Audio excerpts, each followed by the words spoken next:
Hello, good afternoon, everybody. Hopefully you can all hear me. Just to let you know, this session is being recorded.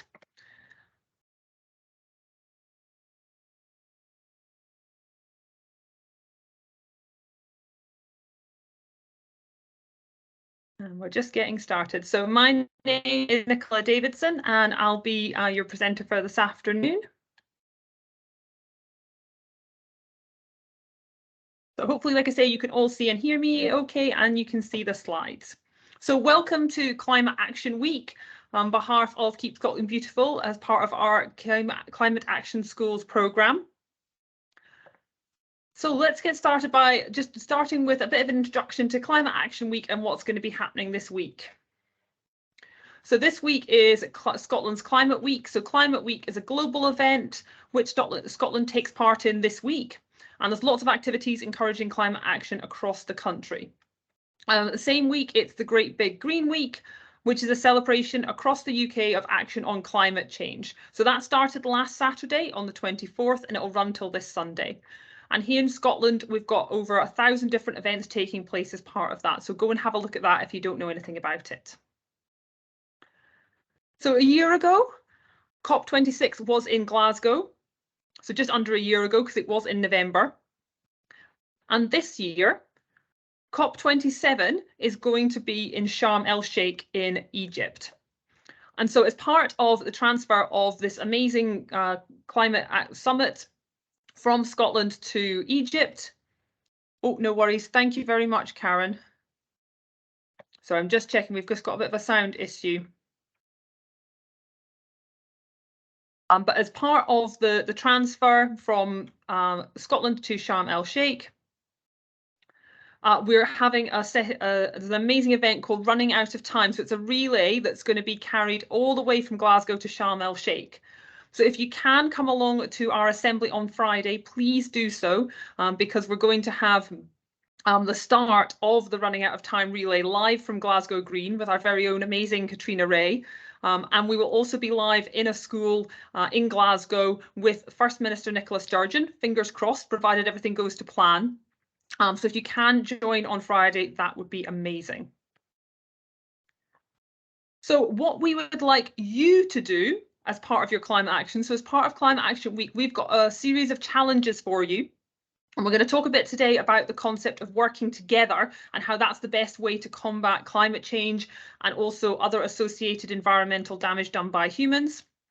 So we'd like to challenge you to, one, go out litter picking, because we want to try and prevent the litter that's in an environment damaging our amazing native wildlife. So we challenge you to go out and do a litter pick sometime this week. We'd also challenge you to get involved in craftism. So craftism is a kind of gentle way of protesting or campaigning, and it mixes arts and crafts with bringing positive messages and raising awareness. So we want to inspire you with the amazing collage work from artist Paul Bartlett, and here's a couple of his amazing works of art that he creates, and he uses ripped up bits of wildlife magazines to create these amazing pictures. And we have lots of resources. We have a great resource associated with this. So your teacher will have access to our resources folder. And within that, there's a video about how you can create one of these amazing collages yourself. And what we want you to do is include a native animal that's being affected by climate change, like the puffin. But it's, you know, any native animal that's been affected by climate change that you want to include, and a message about encouraging climate action. And once you've got those, if you can send those in to us at ecoschools@keepscotlandbeautiful.org, and they'll be entered into a competition. So we've got a competition for different age ranges. So there's one just for high schools. And if you win the high school competition, you will win a virtual tour of either Edinburgh Zoo or the Highland Wildlife Park. It's your pick which one you want to have a virtual tour of. And you will win a camera trap. So if you've not seen or used a camera trap before, it's basically a little video camera that you go and put outside somewhere. And what happens is that it has a motion sensor in it. And when animals go past, it triggers the motion sensor and it records a short piece of what they're doing. So you can record wildlife and animals in your local environment. So it's an amazing prize. So do get involved and enter the craftism competition. And the third thing that we're asking you to do is to pledge to become a climate action school and take action through our education programmes and campaigns. So all of Keep Scotland Beautiful's education programme is now under the banner of Climate Action Schools, because we really want to promote climate action in what we're doing. So if you go to our Keep Scotland Beautiful webpage and look for Climate Action Schools on our education homepage, you can then find where you can make a pledge to become a climate action school and take part in a lot of our amazing programs. And you can see them listed along the bottom. We've got so many programs now that you can get involved in. So go and have a look and pledge to become part of that. That would be amazing. So that's 3 things for you to do this week. Go on a litter pick, create an amazing craftism collage, and sign up to the Climate Action Schools pledge. So that's a kind of introduction to Climate Action Week and things that we're getting you to do. But what we're going to do today is we're going to talk about climate action in terms of climate justice. And we'll kind of explain what that means as I go through things. So the first thing that I want to do is just ask you how you feel about this as a topic. So how does the concept of climate justice make you feel? And I've got a few emoticons along the bottom there with numbers.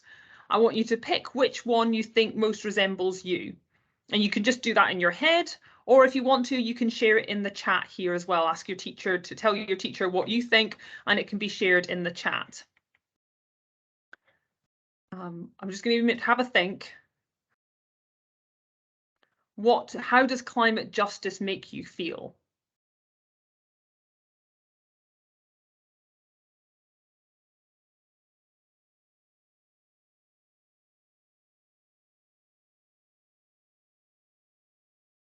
But hopefully you've got an idea in your head. Like I say, you don't have to share it in the chat, just have a think.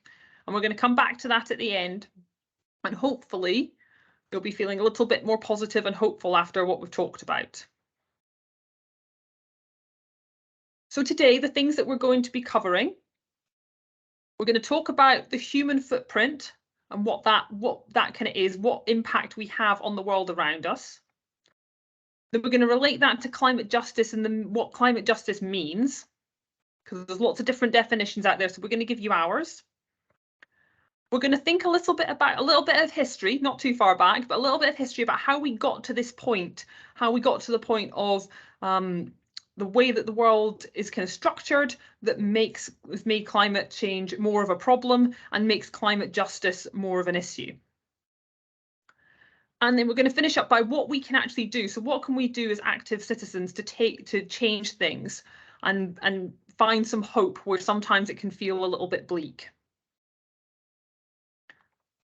So we're going to start with the human footprint. So this is the footprint of a deer. Hopefully most of you have seen deer around, and there's certainly a lot of them in this country.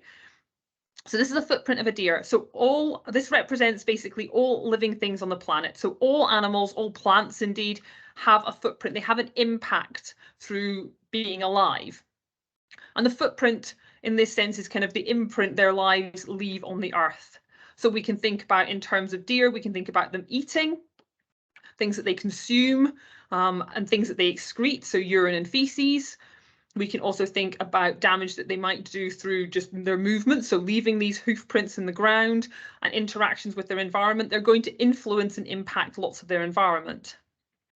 And what can happen is if we end up with too many deer and the population gets too big, is that impact grows and grows and grows, and then we can start to see significant damage done. So for example, we might see issues with damage to trees by eating of bark, overeating of young trees, and that can damage the ability for forests to regenerate and grow. So that's what happens when we have a population that gets too large, and that is true of every living thing on the planet. Every living thing has a footprint, and if there's too many of them, it can do damage. So if we think about that as every living thing, what about humans? So I want you to have a think, what kind of things do you think makes up the human footprint? What impact humans have on their environment? And I want you to think about the bad things, but think about the good things as well. So if you can share that in the chat, that would be brilliant. But think about what things make up the human footprint.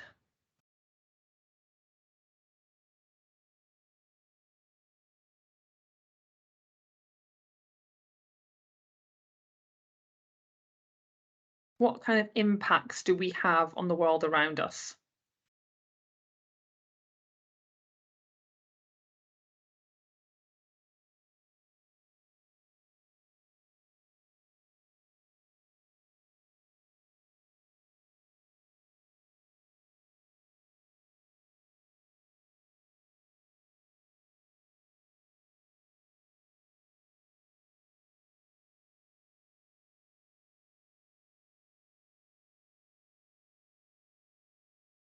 What do you think?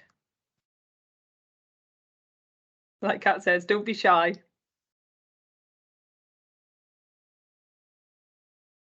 Anything that you think how humans impact the world around them. Exactly, Kat. No wrong answers.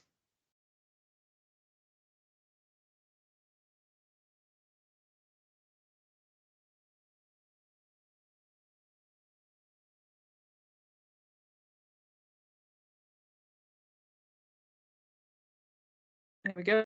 So transport emits a lot of carbon dioxide. Brilliant. So we're thinking about some of the things that we do through our activities. So let me give you some examples as well. Because that's a brilliant start. So we mentioned with the deer that the deer consumes food, and that's an impact that it has. So certainly our consumption of food, so how we grow and produce our food to feed ourselves, that has an impact on the environment and the world around us. And we already mentioned transport. So transport and basically creating energy to power our homes, fuel our cars, make all of the stuff that we use. All of that needs energy, and how we get that energy definitely has an impact on the world around us, and it can have a bigger impact, particularly if we use fossil fuels to create that energy. So exactly as Belle Baxter said, transport emits carbon dioxide because of the burning of fossil fuels. As well as that, so we've got the things that we consume, we take in. We've also got the things that we waste, the things that we excrete from our bodies, but also the waste left over from the stuff that we use. And that's becoming a much bigger problem. So we've got all of that waste as well created by activities. That is an impact that we have on our environment. But like I said, it's not all about the negative impacts. Humans also have a lot of positive impacts on the world around them. So we create art and literature and music and dance and theatre. We are incredibly creative species, and we create some amazingly beautiful things that are unique in the planet. We have an incredible contribution in terms of science and knowledge. So the understanding of the world around us, that we all contribute in terms of learning and growing that knowledge, and that and science works to answer lots of questions, so we understand the way our world works and can help to make it better. And finally, we also have community, charity, and kindness. So as a species, we are incredibly cooperative. I know when you watch the news, it doesn't seem like it. It seems like we're always fighting each other and being horrible to each other. But as a species, we are the most cooperative species, as far as we know, that's ever been in existence. The level of cooperation that we have in terms of our communication, in terms of the way we work, has allowed us to get to the place that we are, which is a good thing. So these are some of the impacts that we have. So positive and negative, we have an imprint on the world. So to pose an interesting question, what's the difference between us and our footprint and the deer and its footprint, the impact? What's the difference between our impact and the deer's impact, do you think? There's quite a few differences in terms of what the impact is created of, but what about our ability to control the impact? What do you think the difference is?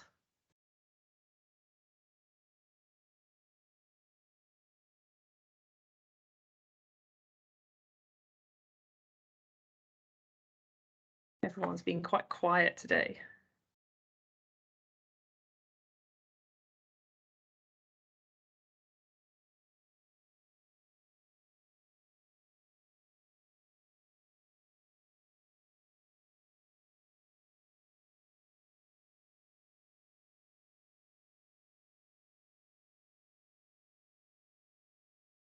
So I would say that the difference between us and the deer is that we have the ability to change the size and shape of our footprints. A deer doesn't. A deer works out of instinct. That's how it lives. So it instinctively eats something, whether it thinks it's good for the environment or not. It doesn't have the capacity to think about that. Humans do. So humans have the ability to shape the world around us, to shape those footprints, which is extremely unique. So with thinking about that ability, so we've got these footprints, we've got this impact, and we have the capacity to shape them and think about how big an impact we're making, how much we can kind of maximize the positive and minimize the negative parts of our footprints. So thinking about that, what do you think climate justice means? So it brings us on to climate justice. So it'd be really good to know, what do you think climate justice means? So you can have a chat in the class, but it'd be really helpful if you could share it in the chat. What do you think this term climate justice means? You might have seen it written in a few different places. What do you think it means?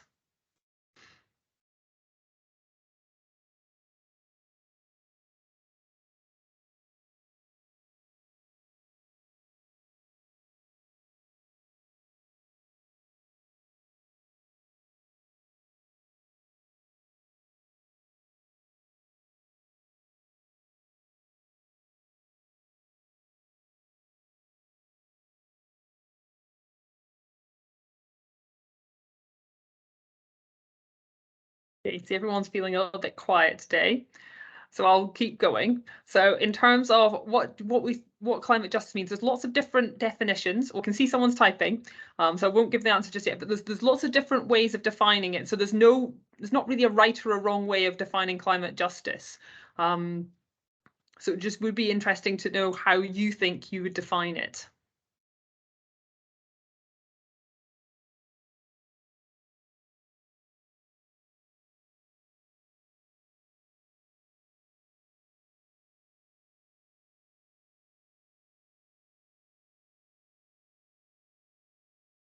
I'm just waiting because I can see that someone's typing.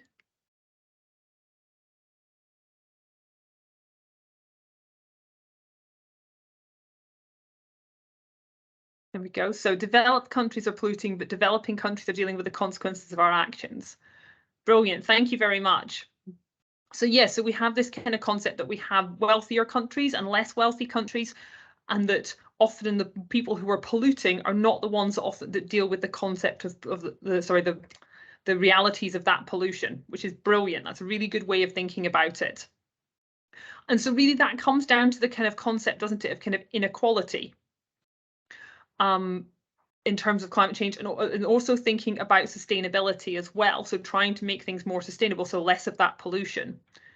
So there's there's lots of different ways of defining climate justice. And one way that we would like to think about, thinking about what climate justice would look like, how we can envisage what a climate just world would look like, is to frame it in terms of the Sustainable Development Goals. So hopefully you'll have heard of the Sustainable Development Goals. There are these 17 goals that were set by the United Nations, and they all kind of try and work towards a more sustainable future. So a future where we are taking no more than we need. So thinking about that footprint and that impact, that the overall impact of that footprint is not negative. And so we can think about things like, gender equality and reducing inequalities in terms of thinking about that inequality from what you've given. So there's an inequality there, isn't there, between who's doing the polluting and who is having to suffer the consequences of the pollution. So this is one way of framing it. So thinking about it in terms of that, climate justice is about equality and it's about sustainability. So working towards an equal, sustainable future where no one's footprint squashes anyone else's, as a way of, if we're thinking about footprints. So I think we've kind of answered this in terms of your answer to what climate justice means. So how is inequality linked to climate change? Partly that's been given in the answer already, that this inequality between who's doing the polluting and who's dealing with the consequences. So just to give you a few examples, so I'm going to give you 3 examples of where to just really illustrate this issue with inequality. Some you might know about, some you might not. Some are a bit further away, some are a bit closer to home. So the kind of 2 images at the top are of the Aral Sea. You might have heard of the Aral Sea, so ARAL, you might not. So the Aral Sea was the 4th largest lake in the world. It was 420 times the volume of Loch Lomond. And what happened was that this sea was fed by a lot of different rivers. But the water from those rivers was diverted into croplands that weren't really suitable for farming in the first place because they were too arid, they were too dry. But water was diverted in order to grow cotton and rice. And what happened was, because that water was no longer flowing into the sea, it dried up. So it's now mostly become a desert. So the picture on the left there shows partway through the drying up. So it was actually even bigger than that, the left-hand image. And then the right-hand image shows it at its driest. So it's now about 10% of its original size. And the people that have been most severely affected by this are the people living locally. So they're the most affected by the damage done, just like in your example with pollution. But they didn't really benefit from the extraction. The money from the cotton and the rice was taken away from the local area. So they didn't really benefit from the damage that was done to their local area. So again, thinking about being unjust and unequal in terms of who's producing, who's taking and who's suffering. And we see that a lot with extraction of any kind of natural resources. Often the people who live locally to where the resources are extracted have to deal with the damage and have to deal with the consequences of it, but the people who are receiving what's being extracted don't. When we talked about, so that's when we think about things that are kind of fueling and coming into us, what about our waste? So for example, so thinking about the plastic bottles there, we're definitely overproducing waste. We're producing far too much waste, particularly plastic. And that plastic often is recyclable. But what happens is that countries, including the UK, haven't created enough recycling infrastructure to deal with their own country's waste. So they send it abroad where it's supposed to be recycled, but often they send it to other countries who also don't have the infrastructure to deal with it. And so that just ends up getting dumped. So again, that's a country that's having to now deal with massive dumps of rubbish and the pollution and the damage that causes when they didn't even consume the goods in the first place. And the final example is one that's a little bit closer to home. So this is just the picture of the cars represents air pollution. So particularly a gas called nitrous oxide, which is a potent greenhouse gas, is emitted quite often from fuel burning in cars. It's emitted from elsewhere as well. And we have other air pollution caused by things like incinerators from burning our waste. And often what we find is that actually the people who are most affected by poor air pollution are people from poor economic backgrounds and people from ethnic minorities. They are more affected than other people than people who are not from ethnic minorities and are from more wealthy backgrounds, partly because they have less access to green spaces, and often they also lack political power. And what that means is when someone decides that they want to build a new incinerator, so they want to build a new factory that's going to burn waste and going to send out a whole load of pollution into the atmosphere. If they try and build it in a wealthy community, the people in that community often have more political power to oppose it. In poorer communities, they have less political power, they can't oppose the installations, and so that's where these things get built, and which exposes people from these backgrounds to more of the pollutants. So again, inequality. We've got lots of people having to deal with things when often they weren't the major causes of them.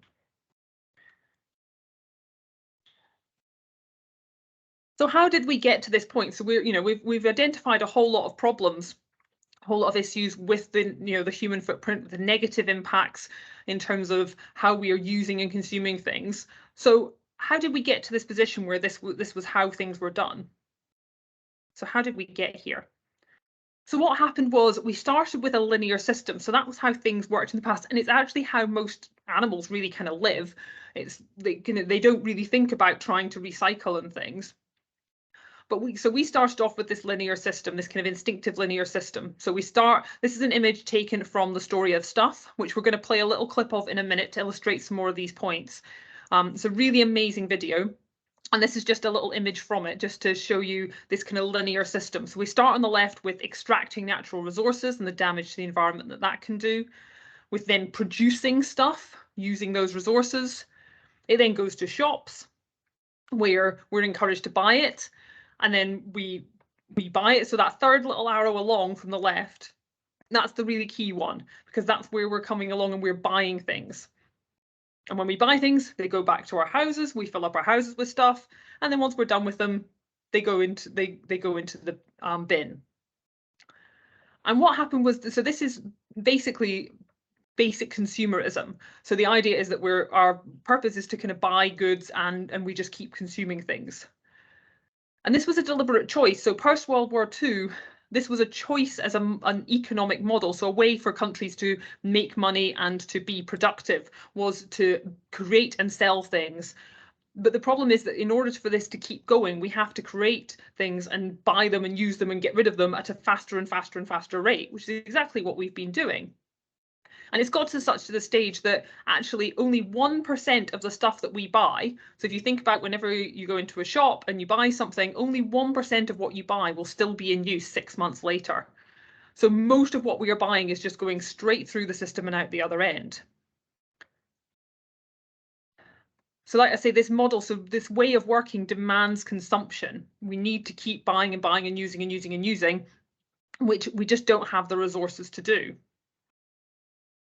And the way that we also end up working in this system is that people are valued only as consumers. We're not valued as citizens. We're not valued for a lot of those beautiful things that I said at the start that we contribute in terms of, you know, art is valued for its money and how much money can be made from it rather than its beauty. And we don't value kindness and charity. That isn't valued as part of the system. All that people are valued for is for consuming. And so the trick then is with the system is to try and keep people consuming, get you to keep consuming more. So what we're going to do now is we're going to move on. We're going to watch a video, a little excerpt from this video, The Story of Stuff. And so in this video, so I'm going to play about 4 minutes of the video. And what I want you to look at is there's an image that you're going to see that's very similar to that one that I showed you just now, which is that linear system. And the third arrow along, you'll see is a golden arrow, and that's people buying stuff. Just to remember that, because that's introduced early in the video. I'm just going to show you the 4 minutes. If you do want to go and have a look, go and just put into YouTube The Story of Stuff. It's about a 20-minute long video. It's really worth a watch at some point. And the information, it's about 15 years old, but it's still as relevant now as when it was created. So I'm going to play this now, just in case, hopefully I'm always a little bit iffy about playing videos through PowerPoint and making sure you can hear them. If you have any issues with the sound, you should start to hear sounds straight away. If you don't hear any sound, please just put a message straight on the chat and I'll find another way of playing it. So let's watch The Story of Stuff.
Okay, so hopefully everybody could hear that okay. So hopefully that starts to make it clear some of the ways that we're in this kind of way of doing things that encourages us to buy and consume more and more and more. So can you think of any examples from your own life where you feel like you're being encouraged to buy and consume more than you might generally if you weren't having that encouragement? So you can think any examples where companies or other things try and get you to consume more.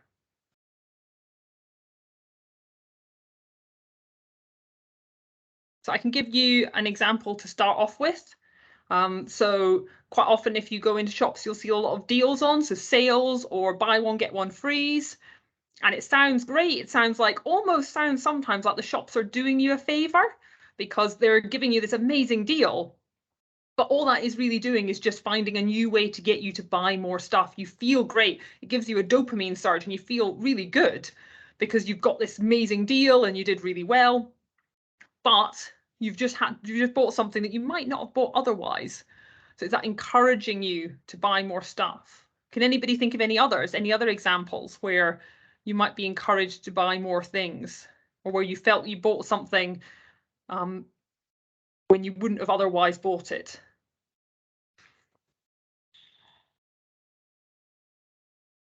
Oh, brilliant, Kat. Yeah. So how about clothes? Definitely. So there was the example of the heels in the little video, but clothes is absolutely. So fashion is a brilliant example of where your clothes still fit you perfectly. They're still perfectly comfortable. They're still perfectly practical and wearable, but you feel you can't wear them because they're not fashionable anymore. They're not what everybody else is wearing. And so companies really kind of prey on that feeling of wanting to fit in, which is a perfectly natural, normal feeling, and encourage us to keep buying and keep getting more and more things. Absolutely. It's a brilliant example.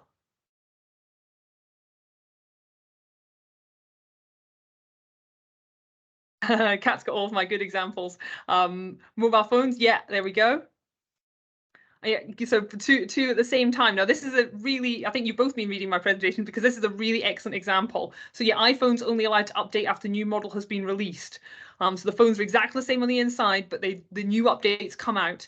And actually, this is the reason that this is a really good example is because Apple actually were recently, so it was a couple of years ago, they were fined $500 million for deliberately slowing their old phones down in order that you thought your phone was having problems and went and bought a new one. So they were deliberately using software that slowed older models down so that you wanted to go out and buy the new model even quicker. So there was nothing even wrong with your old phone, but you felt like there was, so you went out and bought a new one. And so that example from Apple, though, where they were fined $500 million, now even for a company as big as Apple, that is major.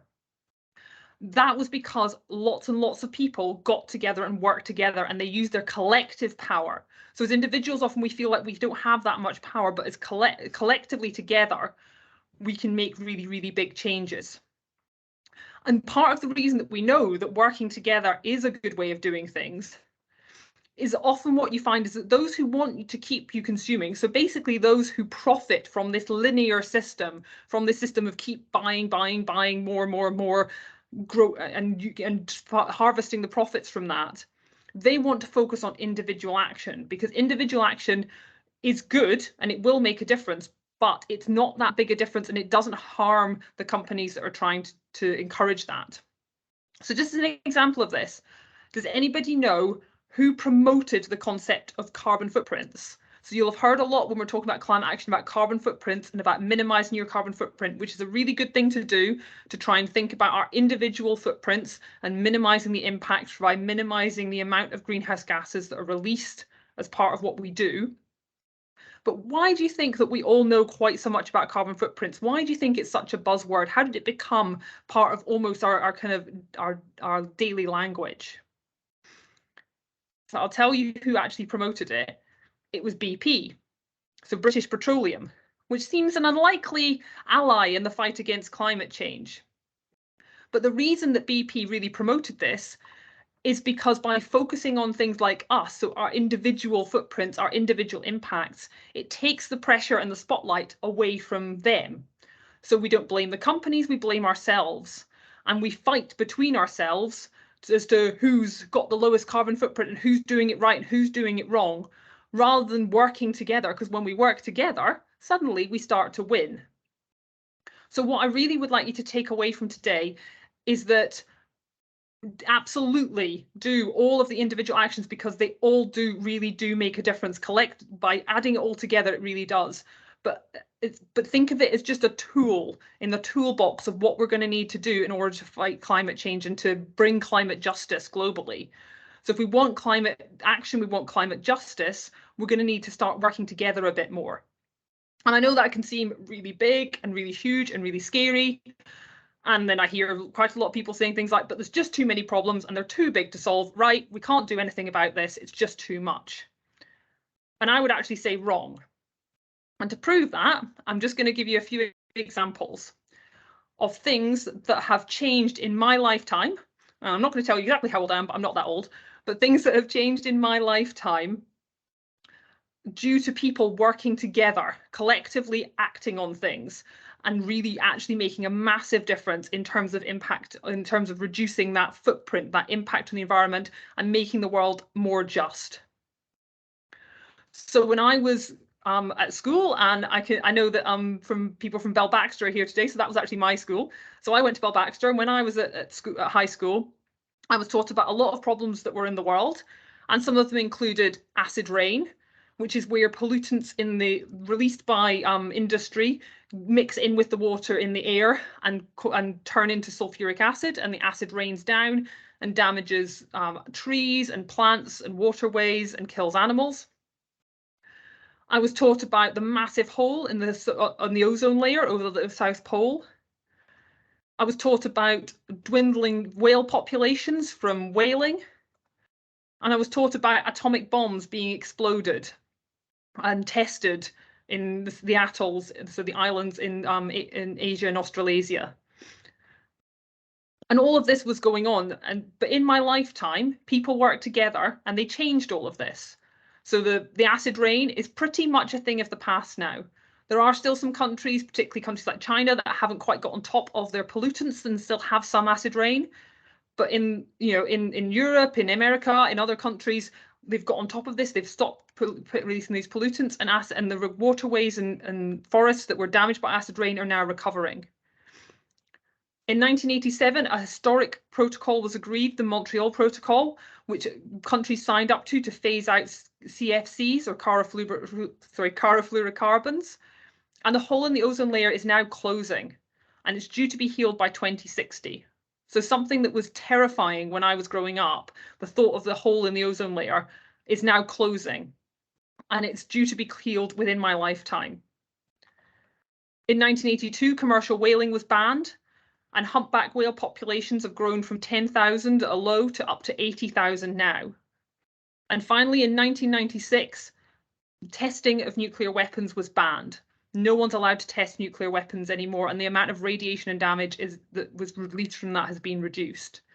And all of this was from collective action, from people doing lots of different things, from working individually, working collectively, working in groups, campaigning. All of that helped to make these changes happen, and they changed within my lifetime, and so they can change in yours. So what I want to leave you with is a quote from Sammy Glover in the Wire Science Journal. So few of us can do everything, but all of us can do something. So have a think about what you can do. Think about what you can do to help others, to break down barriers to people participating in the climate fight, in the fight for climate justice. Who can you bring in? Who can you talk to? What campaigns can you join? Who can you influence and change their mind about something? You have a lot more power than you think. And please don't be too hard on yourself as well, though. I know it's very easy to get into that mindset of looking at carbon footprints and feeling like you somehow have to get everything down to zero. It won't be worth it, and you can't make mistakes, and you can't get it wrong. That's absolutely not true. Cut yourself some slack and give yourself the space to get things wrong, but do try. Don't give up, because giving up is the worst thing we can do. Keep working together and keep finding ways to work together. And so if you want to get involved, something that you could do is start to think about, try and find out who is your local MP or councillor. Go and write to them, invite them to have a conversation about the issues that are important to your school and your community. They have the duty to respond, so you will hear back. You could also think about writing to companies that you think are doing things that you're not happy with, or anybody that you think is being unjust in terms of climate justice. Go and do it, and do it as a school. Don't do it on your own. Do it as a class or a school, because you'll have a bigger impact if you work together. So I asked you at the start, how does climate justice make you feel? I'm hoping that you're feeling a little bit, maybe a bit more positive. Maybe it feels like the whole way things are structured is too big, but don't feel like it can't change. We changed it from what it was before to what it is now. We can change it again. It's definitely doable. So I'm just going to leave you on one final little thought, because this is one of my favorite pictures that I've ever seen, which is taken from Apollo 8. This is called Earthrise. It was one of the first images that people ever saw of our Earth sitting in space. And so thinking about this Earth as the only world that we have, I want you to think about, not about being consumers, but about being citizens. So how can you be a citizen rather than a consumer? And how can you stop being a passenger and start being a crewmate? And how can we work together to make this, to create climate justice? Thank you very much, everybody. I hope that's been a positive talk for you today. If you have any questions, please feel free to either pop them in the chat just now or send them to ecoschools@keepscotlandbeautiful.org. And I hope you can make it to the assembly on Friday, where we'll have that start of that relay to Sharm el Sheikh.